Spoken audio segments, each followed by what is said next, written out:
नमन। मंच पर विराजमान आज के कार्यक्रम के मुख्य अतिथि महोदय जी के चरणों में नमन। मंच पर विराजमान पूर्व मंत्री हमारे आदरणीय पितातुल्य श्री केसरी प्रसाद चौधरी जी के चरणों में नमन। बाबूजी के चरणों में नमन। सभी भाइयों को आज की 135वीं जयंती बाबा भीमराव अम्बेडकर साहब जी के चरणों में नमन करते हुए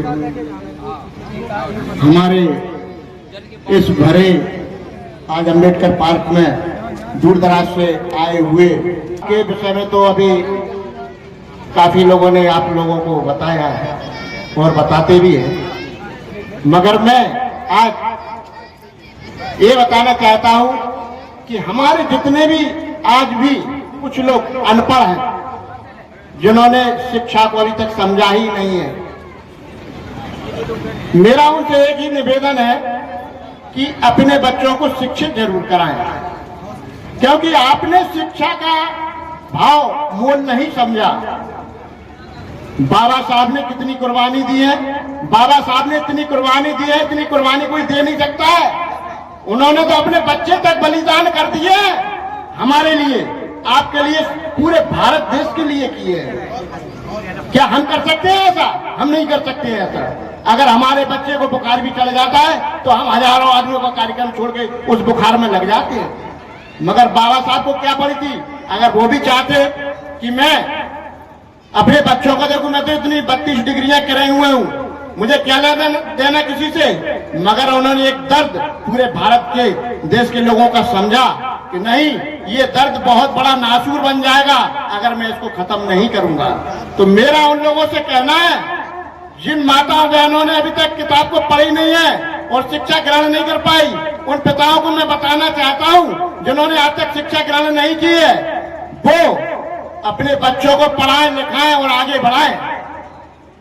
अनपढ़ आदमी को, अनपढ़ माताओं बहनों को कष्ट कब होता है? जब पड़ोसी का बच्चा किसी विभाग में, पुलिस में, मजिस्ट्रेट, जज, डॉक्टर बनता है, तब बगल वाले को ख्याल आता है कि अगर मैंने भी अपने बच्चों को पढ़ाया होता तो आज भी मेरा बेटा या मेरी बेटी डॉक्टर बनी होती, जज बनी होती, एमएलए बनी होती।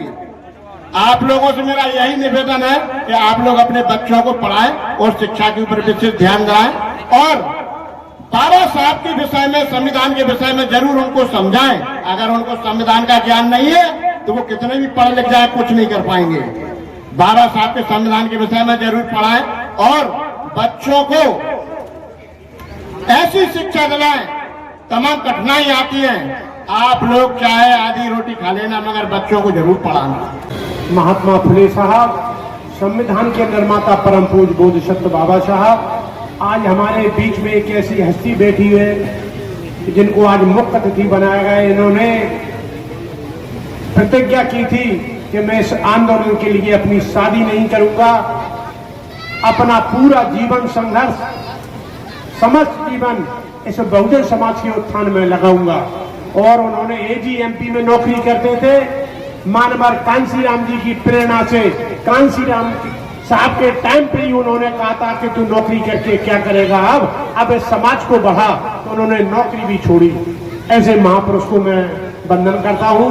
हमारे दूसरे अतिथि के रूप में यहाँ राज्य मंत्री रहे हमारे लोगों के चहेते हमारे बड़े भाई साहब चौधरी साहब ने, वो बाबा साहब ने पूरे के पूरे संविधान में पुरो के रख दिए। आज जो सब कुछ है, चमक दमक मान सम्मान है, वो सब हमारे संविधान की बदौलत है। आज हमें जो सबसे बड़ा अधिकार वोट का मिला है, जिसके आधार पर हम यहाँ के नेता चुनते हैं, तो आप लोगों का ये सबसे बड़ा अधिकार है। अगर ये अधिकार, वोट का अधिकार अगर आपके पास नहीं होता तो इस देश में तुम्हारी 2 कौड़ी की कीमत नहीं होती, तुम्हें कोई पूछने वाला नहीं था। आज ने 1932 के गोलमेज में आपको वोट का अधिकार दिलाया। क्योंकि बात कुछ है, हम अपना पूरा समय टोटल अपने मुख्य अतिथि मानवर संत कुमार जी को देते हैं, क्योंकि आप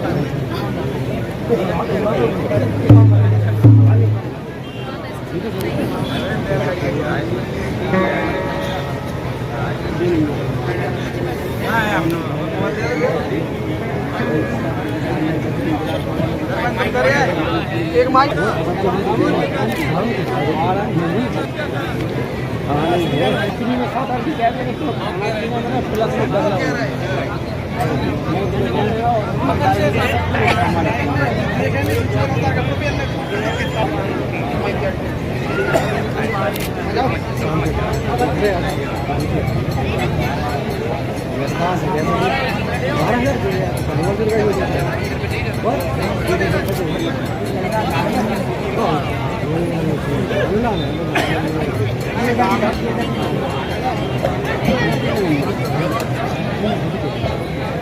भगवान बुद्ध का जब जन्म हुआ तो हिमालय पर एक संत थे, उनका नाम था असित।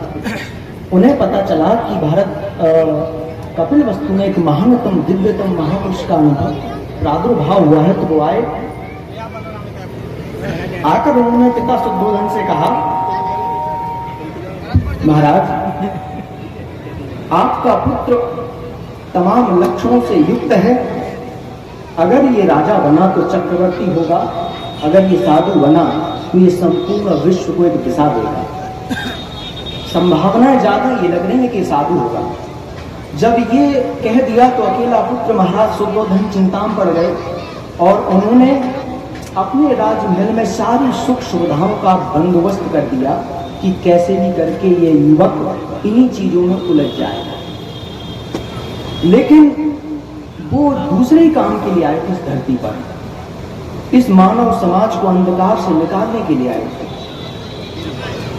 समय निकलता गया और पूर्णिमा का दिन आया। देखिए कैसा संयोग है कि जन्म भी पूर्णिमा को हुआ, उन्होंने ग्रह त्याग भी पूर्णिमा को किया और महापरिनिर्वाण पूर्णिमा को किया।